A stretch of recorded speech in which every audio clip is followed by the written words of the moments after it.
Encontramos-nos aqui em Genebra, perto do Lac Léman, numa magnífica propriedade. Ora, foi precisamente neste lugar que se deu início uma bela história que já percorre um século de vida.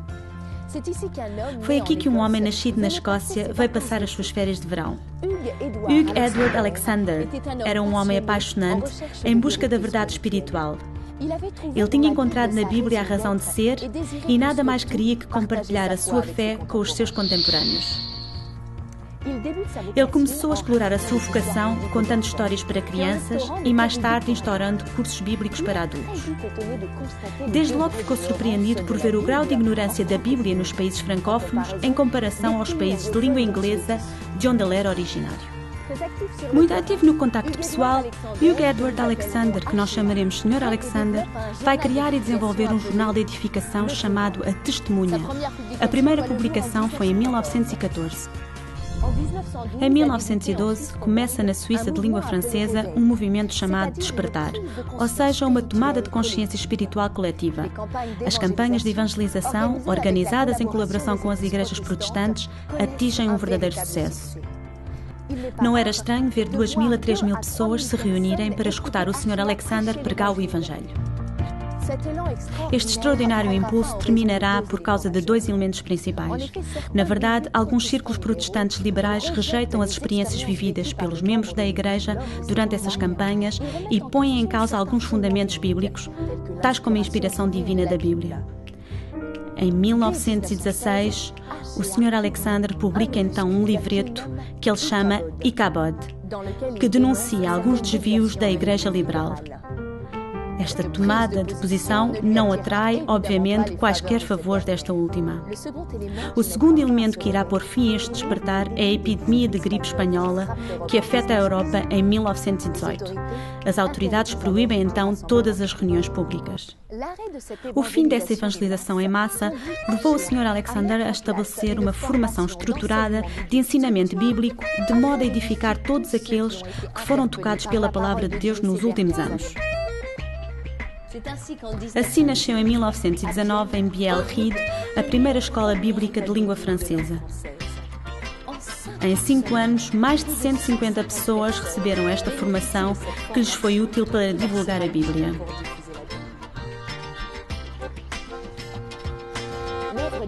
A obra conduzida pelo Sr. Alexander, a Aliança Bíblica, começa então a tomar forma. As pessoas que pretendem renovar a sua fé reúnem-se em diversos locais. As suas tomadas de posição e a sua determinação incomodativa leva a que o Sr. Alexander passe a ser alvo de religiosos mal-intencionados. Uma acusação caluniosa sobre a sua autorização de residência levá-lo a uma detenção sofrida. Esta conspiração para o fazer expulsar da Suíça não produzirá o resultado desejado e o Sr. Alexander será libertado pelas autoridades suíças. Apesar dos problemas, ele continua o seu caminho. O Sr. Alexander é um homem à procura da vontade de Deus. Impulsionado por uma profunda convicção, ele lança o projeto de comprar um terreno, o mesmo onde nós nos encontramos, para construir uma grande escola, a Escola Bíblica de Genebra. Foi um milagre que permitiu que os fundos pudessem ter sido recolhidos e que a construção fosse concluída em 1929. Foi durante a compra do terreno que o nome A Rocha foi dado a esta propriedade, destinada a tornar-se no centro nevrálgico de toda a obra. 6 meses mais tarde foi descoberta esta grande rocha granítica quando se escavavam as fundações. Em 1928, o Sr. Alexander desenvolve o conceito da ação bíblica direta, ou seja, cada membro compromete-se pessoalmente a divulgar as Escrituras e panfletos. O seu lema, difundir o mais amplamente possível a Bíblia na superfície terrestre. O campo de trabalho é imenso e os primeiros obreiros partem para a França, Itália, Portugal, Jugoslávia, Marrocos, Argélia, Egito, Líbano, Síria, África do Sul, Tibete, Índia e Brasil. O conceito é simples. Exercer a sua profissão ao mesmo tempo que trabalham para difundir a Bíblia. Poderia tratar-se de um padeiro ou um relojoeiro e manter nas traseiras da loja um depósito de Bíblias. Não hesitavam, depois do trabalho, e por vezes até mesmo durante, se a oportunidade surgisse, em divulgar as Escrituras. Foi assim que a maior parte desses depósitos, que mais tarde seriam chamados Casas da Bíblia, abriram em grande número por todo o mundo. Até à Segunda Guerra Mundial, a divulgação da Bíblia dará à ação bíblica um enorme dinamismo. Cada membro traz consigo a vocação AB. Um membro AB compromete-se diante de Deus a distribuir 30, 60, 100 cópias da Bíblia ou Novo Testamento durante o ano. Deixem-me dar uma ideia do que tem sido distribuído entre 1928 e 1937 como Bíblia total ou parcial.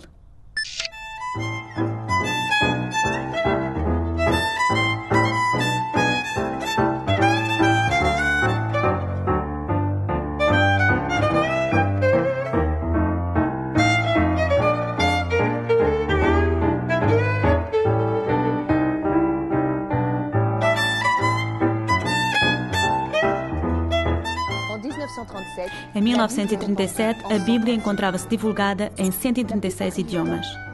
A maior parte do tempo, um local existia por detrás dos depósitos de Bíblias. Era o ponto de encontro e de contacto de todas as pessoas que pretendiam aprofundar os seus conhecimentos bíblicos. Esta será a origem das pequenas comunidades cristãs. Outros se reunirão em vários locais na sequência da pregação do Evangelho. Os anos 30 viram também um novo desenvolvimento, não menos importante, o das atividades juvenis. Um jornal de contacto e de edificação é impresso para eles. A Jovem Testemunha. Os acampamentos começam em 1931. Em 1935 será comprada uma antiga escola em Contamine-Montjoie, nos Alpes franceses, para se tornar um lugar destinado à juventude. Muitos acampamentos aí terão lugar cada verão e, em média, cerca de 300 jovens por verão participarão nos acampamentos bíblicos. Estes acampamentos terminavam com 3 a 4 dias passados sobre a propriedade da rocha. A Segunda Guerra Mundial irá pôr um fim a esse desenvolvimento. Mas a divulgação da Bíblia não vai parar. A sua impressão em Inglaterra e a sua importação tornam-se impossíveis. Face a esta nova adversidade, o Sr. Alexander apela a Deus, através da oração, e uma porta se abre para ele, oferecendo-lhe a possibilidade de imprimir na Suíça. É assim que as primeiras 1000 cópias do Novo Testamento puderam ser editadas. A Sociedade Bíblica de Genebra nasceu em 1943. O Sr. Alexander acreditava muito nos recursos da juventude. E é também em 1943 que concretiza a compra de um hotel em Oberland-Berna, em frente da Jungfrau. Mais uma vez, Deus providencia as necessidades financeiras através de muitas doações e a aquisição da propriedade a Isenfluh vai dar uma oportunidade a muitos jovens de participarem em acampamentos e a muitos adultos de beneficiarem de estadias bíblicas. Em 1944, uma nova atividade nasce: os portadores de armas, termo referente a um episódio da vida do rei David. Trata-se de um conjunto de jovens adultos dispostos a partir para o campo missionário. Os anos do pós-guerra serão anos de consolidação. Alguns novos locais de ação vão surgir, como na Costa do Marfim e Senegal, onde depósitos de Bíblias serão criados. Após a morte do Sr. Alexander em 1957, a obra da ação bíblica prosseguirá o seu caminho, centrando-se na manutenção do que foi adquirido. 3 elementos assumem uma importância considerável: a separação do espírito do mundo, a busca da pureza e a denúncia dos erros doutrinais. Estes diferentes lugares de vida comunitária eram estranhamente semelhantes ao que chamamos Igreja no Novo Testamento, mas ainda não têm nome. Só nos anos 70 é que o conceito de Igreja da Ação Bíblica começa a espalhar-se. Até então, as pessoas falavam de grupos. Em 1975, John Alexander, filho mais novo do Sr. Alexander, põe em prática o conceito de radiodifusão da Bíblia. É na Trans World Radio que serão vinculadas as emissões Palavra Certa. Posteriormente, serão divulgadas pela HCJB em Quito e, em seguida, por muitas outras estações de rádios locais e chegarão a todo o mundo de língua francesa. Os anos 80 viram um declínio gradual de certas atividades. Em 1986, a liderança da ação bíblica é tomada a cargo por uma comissão administrativa e um conselho pastoral.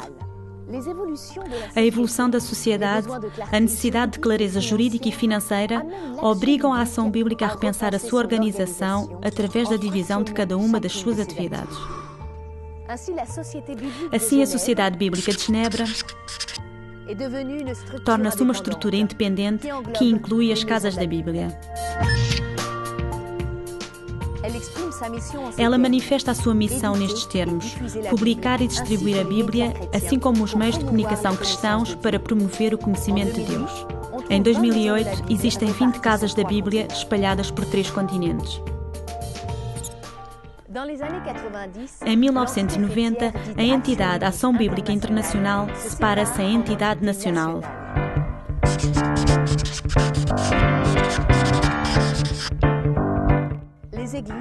As igrejas tornam-se, na sua maioria, em associações locais. A Ação Bíblica reúne hoje 50 igrejas em 7 países diferentes.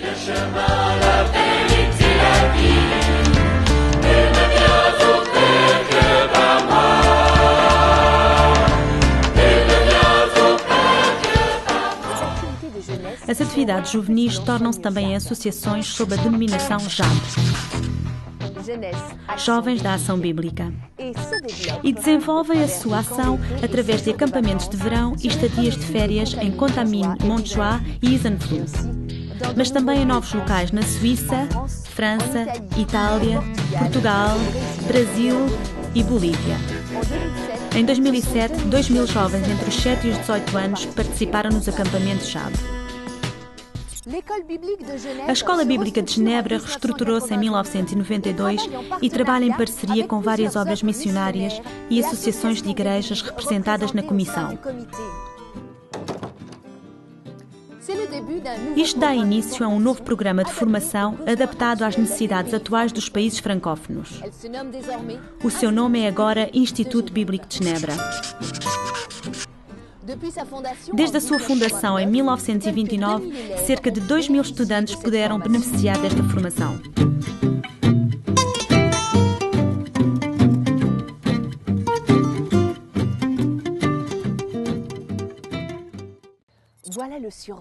Eis a viagem a um século de história. Que poderá ela nos trazer a nós, que vivemos no início do século XXI? Lembre-se, ela nasceu no início da fé de um jovem homem e depois de muitos homens e mulheres que se têm posto em ação para espalhar a palavra de Deus e pregar a salvação em Jesus Cristo. O último século tem assistido e resistido a muitas adversidades. 2 guerras mundiais, uma epidemia mortal. Quais serão as dificuldades e lutas deste novo século que se abre para nós? Materialismo, conflitos de religião, globalização. As promessas de Deus são hoje as mesmas. Pela sua graça, a sua obra prosseguirá o seu caminho e o seu desenvolvimento através de homens e mulheres fiéis que saberão, por sua vez, colocar-se em ação. Portanto, a nós de participar.